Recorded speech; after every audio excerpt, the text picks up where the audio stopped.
Our supporters and opposition alike are aware of a February 26, 2022 federal bust of a cockfight location in Whitesburg, Kentucky. What in the world is going on? In the days that followed, 17 people were indicted for cockfights at Whitesburg and other locations in Kentucky. While we at Shark were very pleased by the bust and the indictments that followed, we were very sorry that some 300+ roosters were put down by government agents. Cockfighters showed what kind of repulsive, reprehensible people they are by trying to blame the deaths of the birds not on themselves, but rather the government, and even those of us at Shark. The government put down the roosters out of concern for diseases the birds could carry, because cockfighters don't take precautions against diseases that commercial operations do. There is also concern because the birds are bred, trained, and drugged to be extremely aggressive. If the cockfighters had their way, they would have attached razor-sharp blades and gaffs to the roosters, and then they would have socialized for hours, eating, drinking, gambling, as the birds were set on each other to cut and hack each other to shreds. The vicious brutality of cockfighting is why there are state laws against it in all 50 states, and there is also a federal law. Nevertheless, the cockfighters tried to play the role of victims. Unbelievable.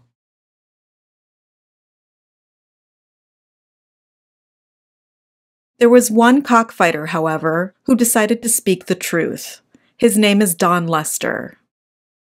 In a Facebook post, Don Lester talked about what happened during the Kentucky bust, and he talked about whom he held responsible for the birds that were killed by the government. To those of you who refused to claim your roosters and watched as they were, understand now, they were gassed and then burned, and you watched that process. I hope and pray that that hurts you enough, that it changes who you are. When they show up and you refuse to claim your roosters. I seen one guy put a post of a beautiful white rooster. He said he didn't deserve to die the way he did. No, he didn't, because you should have claimed him. He deserved to have a better owner.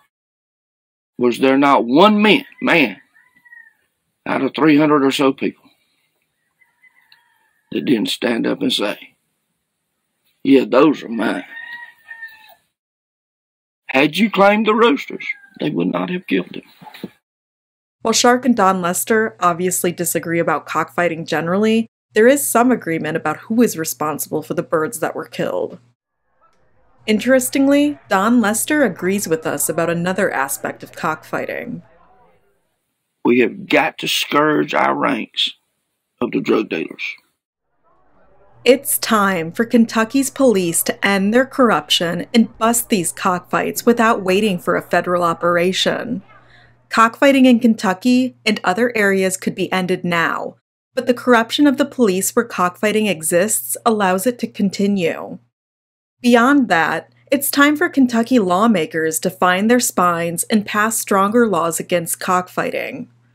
Right now, cockfighting is only a misdemeanor in Kentucky. Make it a felony with serious fines and prison time, especially considering that cockfighting is connected to drugs, weapons trafficking, prostitution, and other crimes.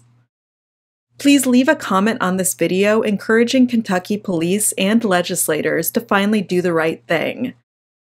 Until they do their job, Shark will continue to expose cockfighting and Kentucky corruption generally for as long as it takes. Together, we are all going to crush cockfighting.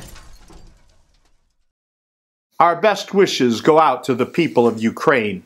This humanitarian catastrophe can only end with Hitler wannabe Vladimir Putin being prosecuted for war crimes, convicted in an international court of law, and being confined to a concrete box for the rest of his worthless life.